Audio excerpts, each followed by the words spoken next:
जय हिंद दोस्तों, आप सभी का स्वागत है एक बार फिर से आपके अपने यूट्यूब चैनल यूनिक ज्ञान में। आज हम MA first semester political science paper 3 का महासंग्राम रिवीजन क्लास देखेंगे, जिसमें आपको मोस्ट इम्पॉर्टेंट क्वेश्चन आपके पूरे सिलेबस के बताए जाएंगे। आपका सिलेबस हमने पहले ही बता दिया है, कुछ क्लासेस भी पहले करा दी गई हैं। अगर आपने नहीं देखी हो तो चैनल पर विजिट कीजिए, आपको प्लेलिस्ट मिल जाएगी। MA first semester political science paper 1 classes के नाम से, पेपर 2 क्लासेस के नाम से और पेपर 3 पेपर 4 क्लासेस के नाम से 4 प्लेलिस्ट आपको मिल जाएगी, जिसमें क्लासेस कराई गई हैं आपकी।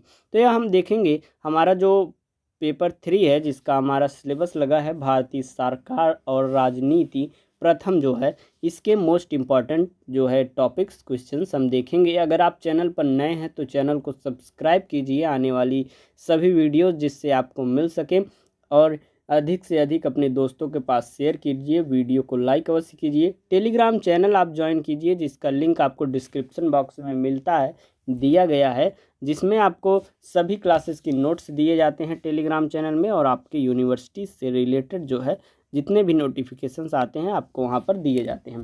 तो चलिए देखते हैं हमारा पहला प्रश्न क्या है। पहला प्रश्न हमारा है, भारतीय संविधान 26 जनवरी को ही लागू क्यों हुआ? ऐसा क्यों हुआ? देश में पहली बार आज़ादी 26 जनवरी 1930 को ही मनाई गई थी, इसीलिए भारतीय संविधान भी 26 जनवरी को ही लागू किया गया।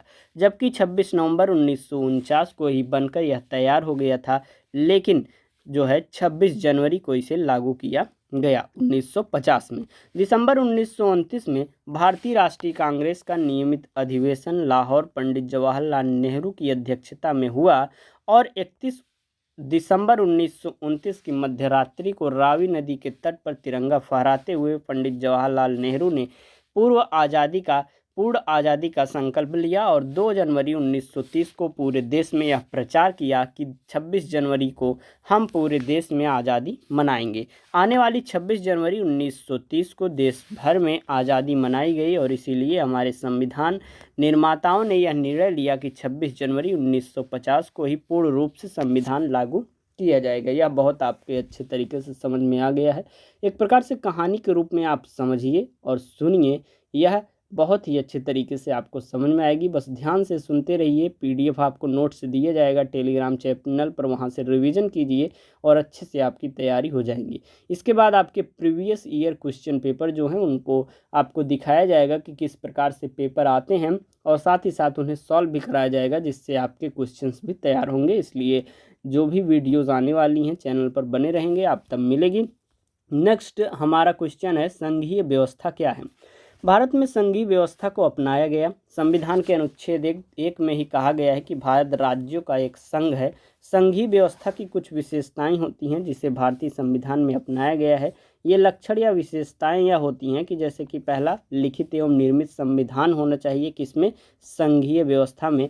संविधान के द्वारा केंद्र और राज्य के मध्य शक्तियों का विभाजन अर्थात पृथक्करण किया जाना चाहिए। तीसरा है, केंद्र और राज्य की अलग अलग सरकारें होनी चाहिए।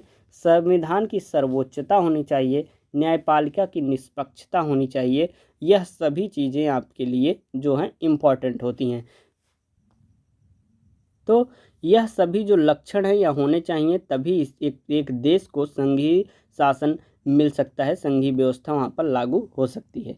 तो आप इन लक्षणों को ध्यान से देखिए, जो कि लिखित एवं निर्मित संविधान। क्या भारत में लिखित और निर्मित संविधान है? संविधान के द्वारा केंद्र और राज्य के मध्य शक्तियों का पृथक्करण या विभाजन अर्थात केंद्र में शक्ति और राज्य में शक्तियों का विभाजन क्या भारत में हुआ है? केंद्र और राज्य की अलग अलग सरकारें भारत में हैं। संविधान की सर्वोच्चता क्या भारत में है? न्यायपालिका की निष्पक्षता क्या भारत में है? इन लक्षणों को देख के आप बताइए, कमेंट में हमें अवश्य बताएं कि क्या भारत हमारा संघीय व्यवस्था पर चल रहा है। यह आप आंसर जो है रिप्लाई करके हमारे कमेंट में अवश्य बताइए। थर्ड हमारा प्रश्न हम देखेंगे, संघात्मक शासन के प्रतिमान। संघात्मक शासन के 3 प्रतिमान या स्वरूप होते हैं। कौन कौन से? सहकारी संघवाद, जब केंद्र राज्य से अधिकतम आपसी संबंध हो। दूसरा होता है एकात्मकवादी संघवाद, जिसमें केंद्र और अधिकांश राज्यों में जब एक ही दल की सरकार हो और केंद्र जो है शक्तिशाली हो। और तीसरा है सौदेबाजी संघवाद, केंद्र और राज्य जब अपने अपने हितों के लिए एक दूसरे को प्रभावित करते हैं। अगला प्रश्न हमारा है, संसदीय शासन में कार्यपालिका। संसदीय शासन में दो कार्यपालिका होती है, एक नाम मात्र की जो कि राष्ट्रपति की कार्यपालिका और दूसरी वास्तविक कार्यपालिका जो कि प्रधानमंत्री के नेतृत्व में एक मंत्रिपरिषद में निहित होती है। भारत में वास्तविक कार्यपालिका संसद में से चुनी जाती है। लोकसभा में बहुमत दल की वास्तविक कार्यपालिका होती है। राष्ट्रपति नाम मात्र का प्रमुख होता है जो जनता द्वारा अप्रत्यक्ष रूप से निर्वाचित होता है। अगला प्रश्न है, भारत में राष्ट्रवाद का उदय कब हुआ, किस प्रकार हुआ और किन कारणों से हुआ? सन 1857 के पूर्व भारत में ईस्ट इंडिया कंपनी का शासन था। अंग्रेजी इसी कंपनी के माध्यम से भारत में शासन करते थे। इस शासन के विरुद्ध भारतीयों में अपने राष्ट्र के प्रति भावना जगी और 1857 में पहला स्वतंत्रता संग्राम हुआ। यद्यपि यह स्वतंत्रता संग्राम असफल रहा, लेकिन भारतीयों को राष्ट्र के प्रति जागरूक करने में सफल रहा। इसके बाद भारतीयों द्वारा कई आंदोलन चलाए गए जिसमें अपने राष्ट्र के प्रति भावनाएं बढ़ती गई और राष्ट्रवाद के प्रति जागरूक करने के लिए विभिन्न संगठनों का निर्माण किया गया, जिसमें मुख्य थे साधारण ज्ञान सभा, जमींदारी एसोसिएशन, वंग भाषा प्रकाशन सभा और British India society, Bombay association, Madras स्थानीय एसोसिएशन, पूना सार्वजनिक सभा, इंडियन लीग, मद्रास महाजन सभा, बम्बई प्रेसिडेंसी एसोसिएशन। ये सभी जो है सभाएं, विभिन्न संगठन बनाए गए जो राष्ट्रवाद के प्रति लोगों को जागरूक करते थे। अगला प्रश्न हमारा है और आपके लिए ये मोस्ट इम्पॉर्टेंट प्रश्न है, नीति निर्देशक तत्व क्या हैं? नीति निर्देशक तत्व मूलतः एक सामाजिक प्रलेख हैं। भारतीय संविधान के भाग 4 में अनुच्छेद 36 से 51 तक नीति निर्देशक तत्वों का उल्लेख किया गया है और यह सरकार के लिए बाध्यकारी नहीं है और न ही न्याय योग्य है। इस भाग में कही गई बातें सरकार उस समय स्वीकार करेंगी जब उसके पास साधन संपन्न हो जाएगा। इसके विरुद्ध कोई भी व्यक्ति न्यायालय की शरण में नहीं जा सकता। हालांकि आपके मौलिक अधिकार जो हैं अगर उनका हनन होगा तो आप सीधे उसके विरुद्ध न्यायालय में जा सकते हैं और इसीलिए संविधान के भाग 4 में किए गए प्रावधान को सरकारी अपनी सुविधा के अनुसार समय समय पर लागू करती है। सरकार कानूनों का निर्माण करके नीति निर्देशक तत्वों को लागू कर सकती है। 7वां प्रश्न हमारा है 42वां संविधान संशोधन। 42वें संविधान संशोधन 1976 के द्वारा भारतीय संविधान में व्यापक परिवर्तन किए गए। श्रीमती इंदिरा गांधी की सरकार ने इस संशोधन के द्वारा अपना वर्चस्व स्थापित करने का प्रयास किया। 42वें संविधान संशोधन के द्वारा संविधान में मुख्य रूप से निम्न बातें जोड़ी गई। कौन कौन सी? पहली है, संविधान की प्रस्तावना में समाजवादी और धर्मनिरपेक्षता शब्द जोड़ा गया। यह आपका जो 42वां संविधान संशोधन है आपके लिए मोस्ट इम्पॉर्टेंट हो जाता है क्योंकि इनमें जोड़ी गई जो भी चीज़ें हैं वह बहुत ही इम्पॉर्टेंट हैं। तो आप इसे ध्यान से सुने क्या क्या चीज़ें जोड़ी गई। पहली है, संविधान की प्रस्तावना में समाजवादी और धर्मनिरपेक्षता शब्द को जोड़ा गया। दूसरा है, संविधान के अनुच्छेद 51 में 51 का जोड़कर भारतीय नागरिकों के लिए 10 कर्तव्य बताए गए हैं। तीसरा है, राष्ट्रपति को मंत्रिमंडल के निर्णय को मानने के लिए बाध्य कर दिया गया। संसद और विधानसभाओं का कार्यकाल 5 वर्ष से बढ़ाकर 6 वर्ष कर दिया गया। अनुच्छेद 352 में आंतरिक अशांति के स्थान पर सशस्त्र विद्रोह शब्द जोड़ा गया। और छठा है, नीति निर्देशक तत्वों को मूल अधिकारों पर प्राथमिकता दी गई। ये सभी चीज़ें जो है 42वें संविधान संशोधन के द्वारा जोड़ी गई। अगला हमारा प्रश्न है, संविधान के मूल ढांचे में शामिल मुख्य विषय। संविधान की मूल ढांचे की अवधारणा से सहमति रखने वाले सभी व्यक्ति ऐसा मानते हैं कि संविधान के मूल ढांचे में जो है निम्न बातें जो हैं अवश्य आती हैं। कौन कौन सी? पहला, संविधान का लोकतांत्रिक स्वरूप, संविधान का पंथ निरपेक्ष स्वरूप, नागरिकों के मूल अधिकार व स्वतंत्रताएं, लोकसभा तथा राज्य विधानसभाओं के वयस्क मताधिकार पर आधारित स्वतंत्र चुनाव, 5वां है न्यायपालिका की स्वतंत्रता। 9वां प्रश्न हमारा है, राज्य विधानमंडल क्या है? संविधान के अनुसार अनुच्छेद 168 के अनुसार प्रत्येक राज्य में एक विधानमंडल होगा जिसमें एक राज्यपाल और 1 या 2 सदन होंगे। जिस सदन में 1 सदन होगा उसे विधानसभा और जिस राज्य में 2 सदन होंगे उसे विधानसभा और विधान परिषद कहा जाएगा। विधानसभा जो है विधानमंडल का प्रथम एवं निम्न सदन होता है। इसे लोकप्रिय सदन भी कहा जाता है। जो विधानसभा होता है, जो कि प्रथम सदन होता है, उसे क्या कहा जाता है? लोकप्रिय सदन भी कहा जाता है, क्योंकि इसमें जनता द्वारा प्रत्यक्ष रूप से निर्वाचित सदस्य होते हैं। अनुच्छेद 170 के अनुसार विधानसभा की अधिकतम संख्या जो है 500 और न्यूनतम जो है 60 हो सकती है, लेकिन मणिपुर, सिक्किम, गोवा इसके अपवाद हैं। और उत्तर प्रदेश में हम देखें तो विधानसभा की सदस्य संख्या जो है 403 है। उसे प्रशासनिक, विधायी और वित्तीय अधिकार प्राप्त हैं। अगला प्रश्न हमारा है शिक्षा का अधिकार, जो कि आपका एक मौलिक अधिकार है। इसमें हम देखेंगे एक लंबे संघर्ष के बाद दिसंबर 2002 में 86वें संवैधानिक संशोधन के द्वारा प्रारंभिक शिक्षा को मूल अधिकार के रूप में संविधान में शामिल किया गया। अनुच्छेद 21 में 21A जोड़कर 6 से 14 वर्ष तक के सभी बालकों के लिए अनिवार्य एवं निःशुल्क शिक्षा की व्यवस्था की गई। शिक्षा का मूल अधिकार दिसंबर 2002 में स्वीकार किया गया, लेकिन अगस्त 2009 में इसे कानूनी रूप प्रदान किया गया। 1 अप्रैल 2010 से इसे लागू कर दिया गया। शिक्षा को मूल कर्तव्य के साथ जोड़ते हुए इसे भारतीय नागरिकों का 11वां मूल कर्तव्य बताया गया, जिसमें कहा गया कि सभी अभिभावकों की ये जिम्मेदारी होगी कि वे 6 से 14 वर्ष तक के सभी बच्चों को निकटतम विद्यालय में भेजेंगे। ये आपका हो गया 10वां प्रश्न। 11वां क्या है? नीति निर्देशक तत्व और मौलिक अधिकार में क्या अंतर है? मौलिक अधिकार जो है न्याय योग्य होते हैं, अर्थात आपके अगर मौलिक अधिकारों का हनन किया गया तो आप जो है सीधे न्यायालय में जा सकते हैं, जबकि नीति निर्देशक तत्व जो है न्याय योग्य नहीं होता है। नीति निर्देशक तत्वों की अवहेलना होने पर नागरिक न्यायालय की शरण जो है नहीं जा सकते हैं। 12वां प्रश्न है अस्पृश्यता उन्मूलन हेतु संविधान में प्रावधान। संविधान के अनुच्छेद 17 में जो है अस्पृश्यता उन्मूलन का प्रावधान किया गया है। इसके अंतर्गत सार्वजनिक स्थानों, होटलों एवं अन्य स्थलों पर छुआछूत को समाप्त घोषित कर दिया गया।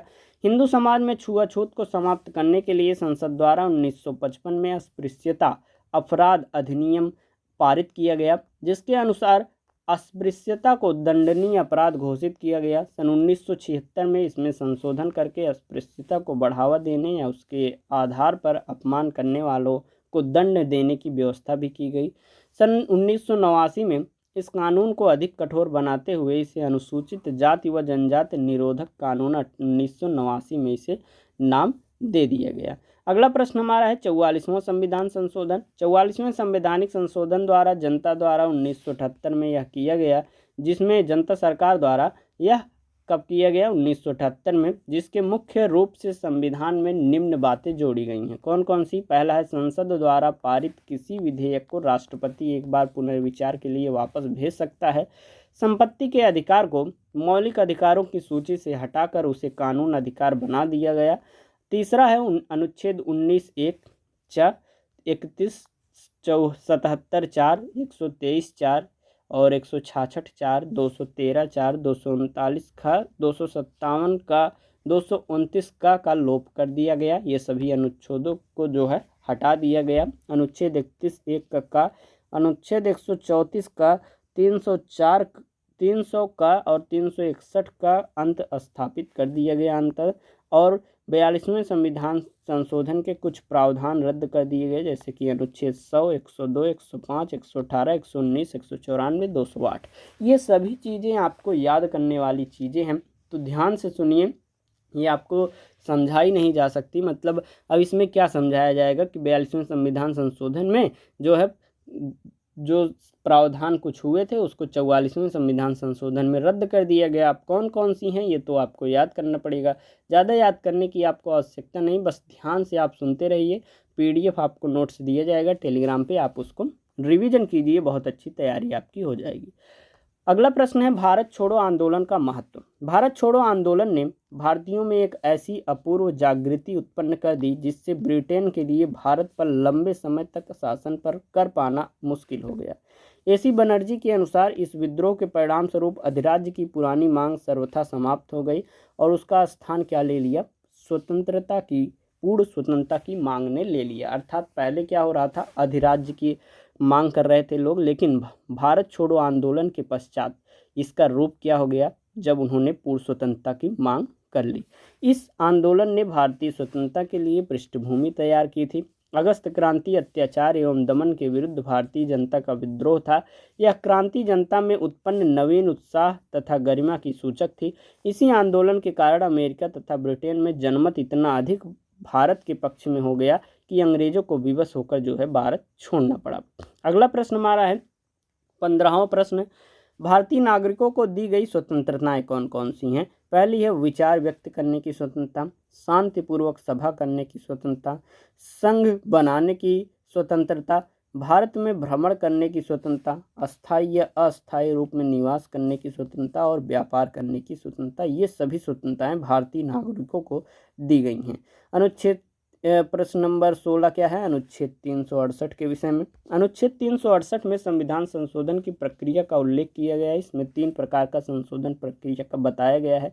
पहला, कुछ संशोधन जो है संसद अपने सामान्य बहुमत से कर सकती है। दूसरे प्रकार का संशोधन जो है वह संसद अपने विशेष बहुमत से। अब विशेष बहुमत क्या होती है? सदन का सामान्य बहुमत उसमें हो एवं उपस्थित तथा मत देने वाले सदस्यों का 2/3 बहुमत जो होती है उसके द्वारा यह संशोधन किया जा सकता है। अब तीसरे प्रकार का संशोधन क्या है?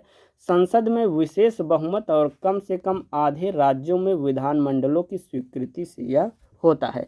अगला प्रश्न है हमारा, संसदात्मक शासन के लक्षण क्या हैं? संसदात्मक शासन के पहला लक्षण है कार्यपालिका 2 भागों में विभक्त होती है, एक वास्तविक और एक दूसरी नाम मात्र। राज्य के अध्यक्ष द्वारा सरकार के अध्यक्ष की नियुक्ति की जाती है। तीसरा है सरकार का अध्यक्ष जो कि प्रधानमंत्री है, मंत्रिमंडल का गठन करता है। मंत्रीगण प्रायः संसद के सदस्य होते हैं। कार्यपालिका विधायिका के प्रति उत्तरदायी होती है।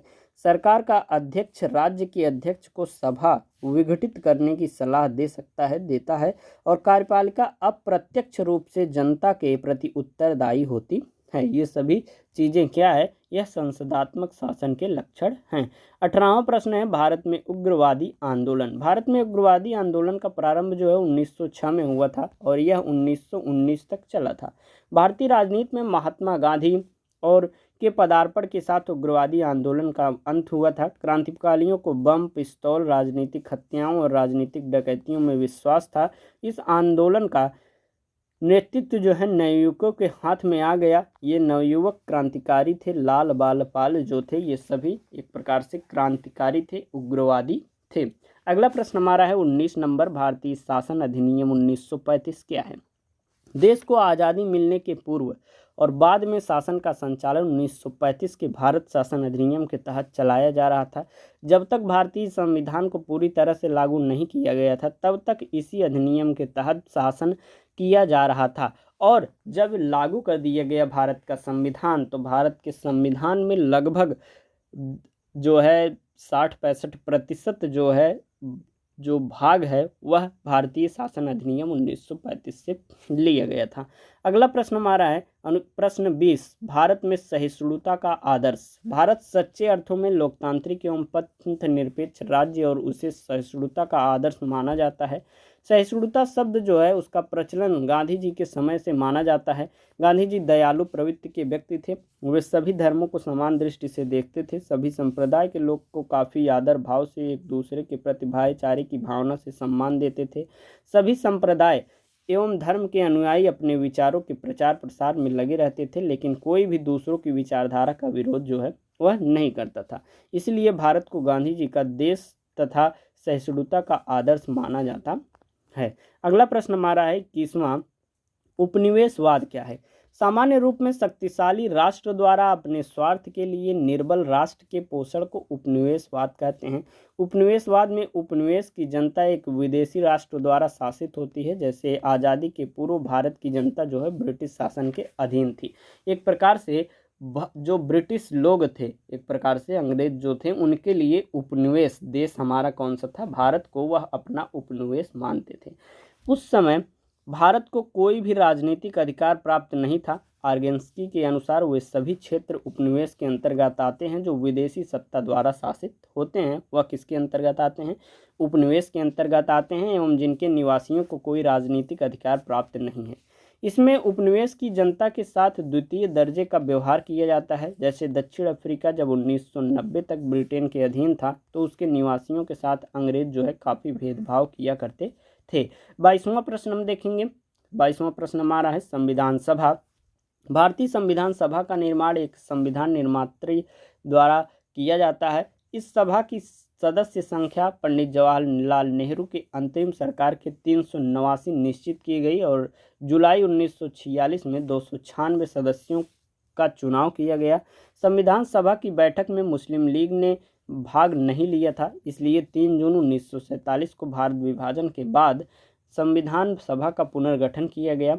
इस पुनर्गठित संविधान सभा के सदस्यों की संख्या 324 निश्चित की गई। 31 दिसंबर 1947 को संविधान सभा के सदस्यों की संख्या जो है 299 ही रह गई थी। संविधान सभा की पहली बैठक जो है 9 दिसंबर 1946 को हुई। काफ़ी परिश्रम के बाद 26 नवंबर 1949 को भारतीय संविधान बनकर तैयार हो गया। संविधान सभा की अंतिम बैठक 24 जनवरी 1959 को हुई और उसी दिन संविधान सभा को अंतरिम संसद में परिवर्तित कर दिया गया। अगला प्रश्न क्या है, एनडीए जो है हमारा, जिसे राष्ट्रीय जनतांत्रिक गठबंधन अर्थात एनडीए जो कि भाजपा का जिसमें शामिल है, उसे एनडीए एक प्रकार से वह गठबंधन है। भाजपा के नेतृत्व में बना राष्ट्रीय गठबंधन क्या है, एनडीए, जिसे राष्ट्रीय जनतांत्रिक गठबंधन कहा जाता है। सत्ता प्राप्त करने के लिए कांग्रेस के विकल्प के रूप में भाजपा ने 1998 के लोकसभा चुनाव में क्षेत्रीय दलों के साथ गठबंधन बड़े पैमाने पर किया और इस गठबंधन में शामिल दलों की संख्या 1.5 दर्जन से 2 दर्जन के मध्य रही, जिसके कारण 1998, 99 और 2014 में इस गठबंधन को केंद्र में सत्ता प्राप्त हुई।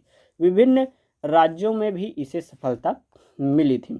अगला प्रश्न हमारा है, भारतीय नागरिकों को प्राप्त मौलिक अधिकार कौन कौन से हैं? कुल मिलाकर 6 मौलिक अधिकार हैं। समानता का अधिकार, स्वतंत्रता का अधिकार, शोषण के विरुद्ध अधिकार, धार्मिक स्वतंत्रता का अधिकार, संस्कृति एवं शिक्षा संबंधी अधिकार, संवैधानिक उपचारों का अधिकार। ये 6 अधिकार आपको प्राप्त हैं। एक इससे पहले होता था जिसे संपत्ति का अधिकार कहते हैं, जिसे हटाकर 300 में जोड़ दिया गया। अगला प्रश्न हमारा है 25वां, भारत का महान्यायवादी। महान्यायवादी भारत का प्रथम विधि अधिकारी होता है, जिसका उल्लेख संविधान के अनुच्छेद 76 से 78 तक किया गया है। महान्यायवादी की नियुक्ति राष्ट्रपति के द्वारा की जाती है और राष्ट्रपति के प्रसाद पर्यंत तक वह अपने पद पर बना रहता है।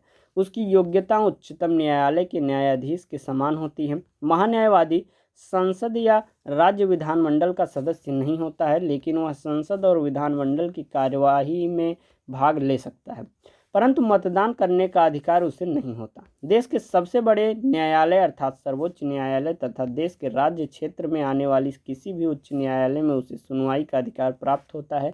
न्यायालय में वह सरकार का पक्ष रखने के लिए अधिकारी होता है।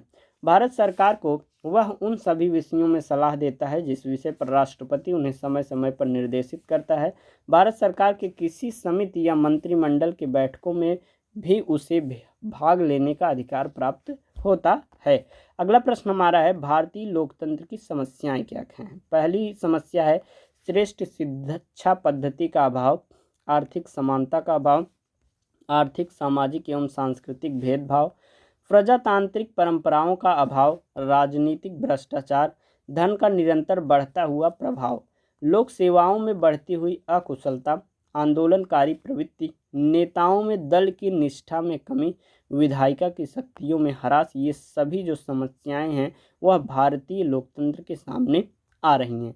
27वां प्रश्न है, केंद्र राज्य संबंध पर गठित पूंछी आयोग जो है वह क्या है? केंद्र राज्य के मध्य विवाद क्यों हो रहे हैं, इसका पता लगाने के लिए 2007 में केंद्र सरकार ने उच्चतम न्यायालय के पूर्व न्यायाधीश मदन मोहन पूंछी की अध्यक्षता में एक आयोग का गठन किया। आयोग ने केंद्र राज्य विवाद पर गंभीरता से अध्ययन करने के बाद यह निष्कर्ष निकाला कि संविधान का समुचित तरीके से पालन किया जाना चाहिए। संविधान में किसी बड़े परिवर्तन की आवश्यकता नहीं है। जस्टिस मदन मोहन पूंछी ने इस अपनी रिपोर्ट सरकार को सौंप दी। पूंछी आयोग की रिपोर्ट सरकारिया आयोग की ही तरह होती है। अगला प्रश्न है, chief of defence staff CDS कौन होते हैं? 1962 के युद्ध में भारत चीन में हार गया था और 1999 के कारगिल संघर्ष में भारतीय सेना को विजय प्राप्त करने के लिए काफ़ी एड़ी चोटी का जोर लगाना पड़ा। इसका मुख्य कारण था कि तीनों सेनाओं में सामंजस्य की कमी थी। तभी से यह मांग की जाने लगी कि तीनों सेनाओं का एक प्रमुख होना चाहिए। 15 अगस्त 2019 को भारतीय प्रधानमंत्री नरेंद्र मोदी ने स्वतंत्रता दिवस पर यह घोषणा की कि हम जल्दी ही सीडीएस की नियुक्ति करने जा रहे हैं, जो तीनों सेनाओं का प्रमुख होगा, सभी में संतुलन बनाए रखेगा और युद्ध के दौरान निर्णय लेने में सुविधा होगी। Chief of defence staff CDS की नियुक्ति हो गई। अतः भारत अब रक्षा प्रबंधन में सुधार की ओर अग्रसर है। अगला प्रश्न हमारा 29 number, doctor Bhimrao Ambedkar. Doctor Bhimrao Ambedkar जो हैं एक कानूनवेत्ता थे। 7 सदस्यों की संविधान निर्मात्री प्रारूप समिति बनी थी, उसके ये अध्यक्ष थे। प्रारूप समिति के अन्य सदस्यों ने आवश्यकता से कम सहयोग किया, इसीलिए संविधान निर्मात्री प्रारूप समिति के अध्यक्ष के नाते इनकी जिम्मेदारी काफ़ी बढ़ गई थी। आज़ादी के समय ये भारतीय राष्ट्रीय कांग्रेस के विरोधी थे, लेकिन जब इन्हें नेहरू मंत्रिमंडल में कानून मंत्री बना दिया गया तो इन्होंने कांग्रेस का विरोध करना बंद कर दिया गया। हिंदू कोड बिल पर सरकार से मतभेद होने के कारण 1951 में मंत्री पद से इन्होंने त्यागपत्र दे दिया था। अगला प्रश्न हमारा है, संसदीय सरकार क्या है? संसदीय सरकार वह व्यवस्था है जिसमें वास्तविक कार्यपालिका, जो कि मंत्रिमंडल है, अपनी राजनीतिक नीतियों और कार्यों के लिए प्रत्यक्ष एवं वैधानिक रूप से विधायिका के प्रति और अंतिम रूप से मतदाताओं के प्रति उत्तरदायी होती है, जबकि नाम मात्र का अध्यक्ष अनुत्तरदायी होता है। इस शासन में वास्तविक कार्यपालिका विधायिका में से चुनी जाती है और वह उस समय तक अपने पद पर रहती है जब तक निम्न सदन अर्थात लोकप्रिय सदन में उसका बहुमत होता है। भारत, ब्रिटेन और जापान में संसदात्मक सरकार की व्यवस्था की गई है। अगला प्रश्न हमारा है 31 नंबर, भारतीय संविधान का अनुच्छेद 370 और 35A क्या है? देश की आज़ादी के बाद जम्मू कश्मीर रियासत भारतीय क्षेत्र का भूभाग बना। अनुच्छेद 370 के अंतर्गत संविधान में जम्मू कश्मीर के लिए विशेष जो है उपबंध किया गया, जिसमें व्यवस्था की गई कि जम्मू कश्मीर के नागरिकों को भारतीय भूभाग में अन्य प्रदेश के नागरिकों की तरह सुविधा मिलेगी, लेकिन अन्य राज्यों के नागरिक जो है जम्मू कश्मीर में किसी भी प्रकार का लाभ या पद अर्जित नहीं कर सकते हैं। अनुच्छेद 370 की मजबूती के लिए 1949 में पंडित जवाहरलाल नेहरू और शेख अब्दुल्ला के बीच एक समझौता हुआ, जिसे 1954 में लागू किया गया। इस समझौते का अनुच्छेद 35 में 35A के रूप में जोड़ा गया और जिसमें नागरिकता की बात कही गई थी। जम्मू कश्मीर के बाहर के किसी स्त्री या पुरुष को वहां नागरिकता न देने की बात कही गई थी। अनुच्छेद 370 आई, जिसमें कहा गया कि जम्मू कश्मीर भारत का अंग है, को छोड़कर संपूर्ण अनुच्छेद समाप्त कर दिया गया और साथ ही 5 अगस्त 2019 को अनुच्छेद 370 के साथ 335A को भी संविधान से हटा दिया गया। 35A और 300 अनुच्छेद जो 70 है, इसे संविधान से हटा दिया गया। अगला प्रश्न है अनुच्छेद 360। अनुच्छेद 360 में वित्तीय आपात की बात कही गई है। यदि राष्ट्रपति को यह आभास हो जाए कि देश की आर्थिक स्थिति ठीक नहीं है या वित्त को कोई खतरा है, तो वह वित्तीय आपात की उद्घोषणा कर सकता है। राष्ट्रपति द्वारा ऐसी घोषणा किए जाने के 2 माह के अंदर संसद द्वारा इसका अनुमोदन होना आवश्यक है। वित्तीय आपात लागू होने पर नागरिकों के मौलिक अधिकार और संवैधानिक उपचारों के अधिकार को स्थगित किया जा सकता है। अभी तक देश में वित्तीय आपात की घोषणा कभी नहीं हुई है।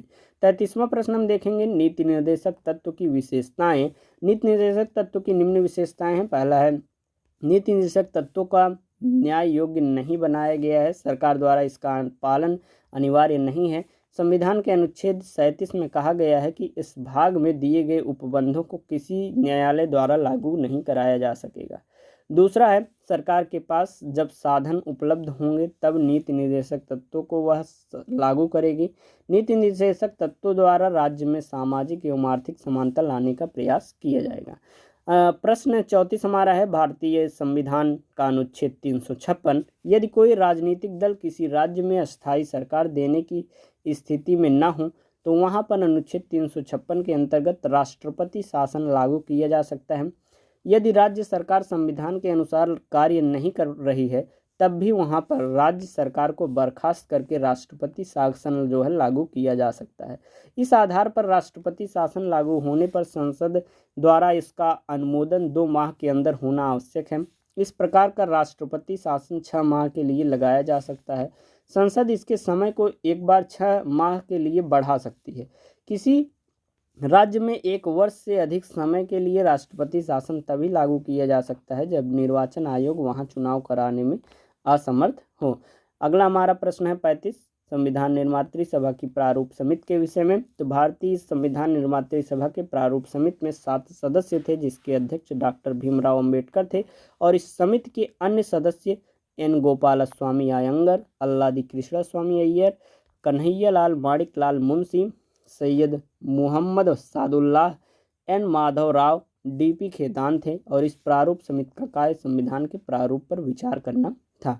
अगला प्रश्न है हमारा, भारतीय संविधान में 73वां संवैधानिक संशोधन। 73वें संवैधानिक संशोधन के द्वारा 1994 को भारत में पंचायती राज व्यवस्था लागू किया गया। इसके द्वारा ग्राम पंचायतों को संवैधानिक दर्जा दिया गया। जिस राजस्व गांव की जनसंख्या 1000 से अधिक होगी उसे ग्राम पंचायत का दर्जा दिया जाएगा, और एक प्रधान तथा जनसंख्या के अनुसार 7 से 15 सदस्य चुनने की व्यवस्था की गई। 1000 से कम गांव की जनसंख्या होने पर उसके समीप के ग्राम पंचायत में उसे जोड़ दिया गया। ग्राम पंचायतों में अनुसूचित जातियों, जनजातियों, पिछड़ी जातियों, महिलाओं के लिए भी आरक्षण की व्यवस्था की गई। ग्राम पंचायत के मुख्य कार्य की बात करें तो वह पेयजल, मार्ग निर्माण, ग्रामीण आवास, गरीबी उन्मूलन, विद्युतीकरण, पुलिया का निर्माण, जल प्रबंधन, लघु सिंचाई, पशुपालन, मत्स्य उद्योग आदि जो है उनका करना कार्य होता है। जो कि आपको पता होगा कि आपके गांव में जो प्रधान है वह क्या क्या कार्य करते हैं, उनके अंतर्गत क्या क्या कार्य आते हैं। इस प्रकार से हमने पूरा आपका जो मोस्ट इम्पॉर्टेंट क्वेश्चंस थे हमने आपको बता दिए। जो भी डाउट हो आप कमेंट करके पूछ सकते हैं। आपका नेक्स्ट वीडियो जल्द ही आएगा। चैनल पर बने रहें, वीडियो को लाइक करें, दोस्तों के पास अधिक से अधिक शेयर करें। मिलते हैं नेक्स्ट वीडियो में। धन्यवाद।